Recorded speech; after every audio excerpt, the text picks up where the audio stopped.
Et donc, alors on se retrouve pour le résultat de l'attaque. Alors, on va voir combien de points de gloire j'aurai gagné et si j'ai gagné mon attaque. Alors déjà, comme vous pouvez le voir, j'ai gagné, vous allez collecter 200 000, 200,60K, 77K de points de gloire au combat contre l'Empire étranger. Vous recevrez des précieuses récompenses pour votre héroïsme. Alors j'ai gagné un jeton, enfin une pièce porte-bonheur, donc ça c'est pas mal. J'ai gagné les 400 horreurs, et ça c'est franchement pas mal. Ça, je m'en fiche.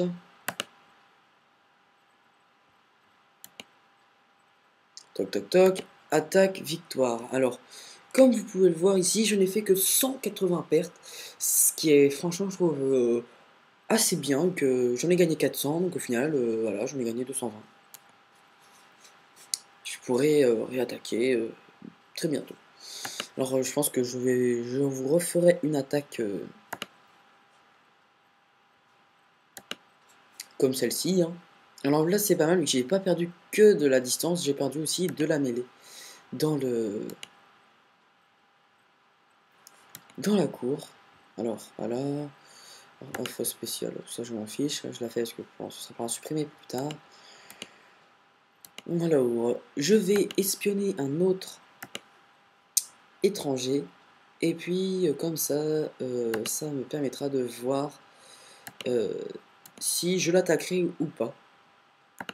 Et si je l'attaque ou pas, enfin s'il a pas mal de défenseurs, je l'attaquerai. Quand je dis pas mal de défenseurs, c'est minimum 1200 à peu près. Ça pour moi c'est pas mal de défenseurs, c'est pas mal. Pour faire un peu de points de gloire.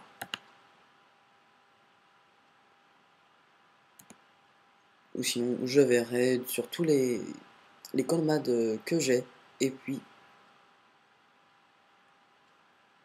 je les je regarderai, puis je choisirai un parmi tous. Voilà, je récupère la mission normalement, je crois. Voilà,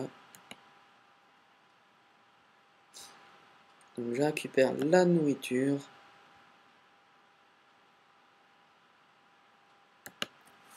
Voilà, donc j'ai la fontaine qui va revenir. Et puis nous allons réespionner le château étranger. Alors comme vous pouvez le voir, l'attaque est arrivée il n'y a pas très longtemps. Donc voilà.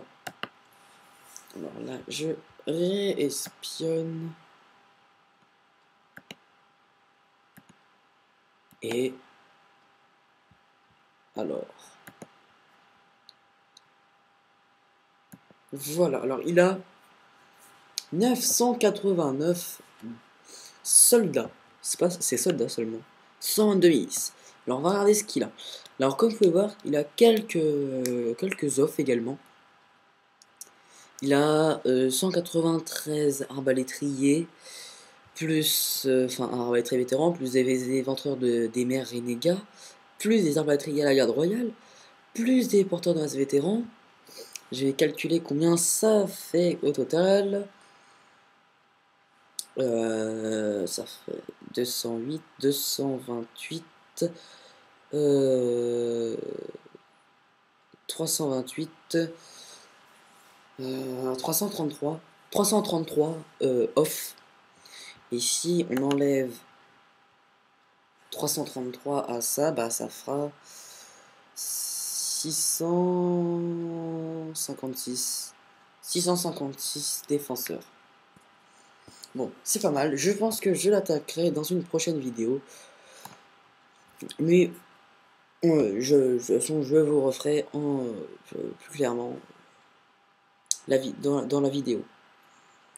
Je pense que ouais, ça va être assez simple à l'attaquer. Comme vous pouvez le voir, il a que de la distance dans la cour, mais sinon, après, il a que de la mêlée ici. Enfin, un peu de distance ici. Sinon, il n'a pas de distance, par exemple, ici ou ici. Donc ça va être assez simple. Je vous montrerai tout ça dans une prochaine vidéo. Sur ce, en tout cas, j'espère que ce petit tuto sur les étrangers vous aura plu. Alors, juste avant aussi, ce tuto fonctionne sur à peu près tous les étrangers. Par exemple, si vous avez des étrangers niveau 31, 35, ne faites pas de votre kamikaze, hein, ça sert à rien, vous attaquez directement. Vous faites la première vague avec des engins, enfin des engins pour le mur et à distance et la porte, et les autres vagues, vous faites que des engins de gloire. De toute façon, je vais essayer de me faire un autre compte pour essayer de vous montrer un peu avec ça. Enfin, avec un compte comme ça, et puis bon, comme ça, vous verrez à peu près pour tous les niveaux commencer. Et je verrai justement juste après si mon compte est toujours là ou pas. S'il est toujours là, je vous ferai une vidéo, je pense, demain ou après-demain sur un étranger, voir, etc. Pour qu'on les attaque. Sur ce, je vous dis à plus et à une prochaine vidéo. Salut!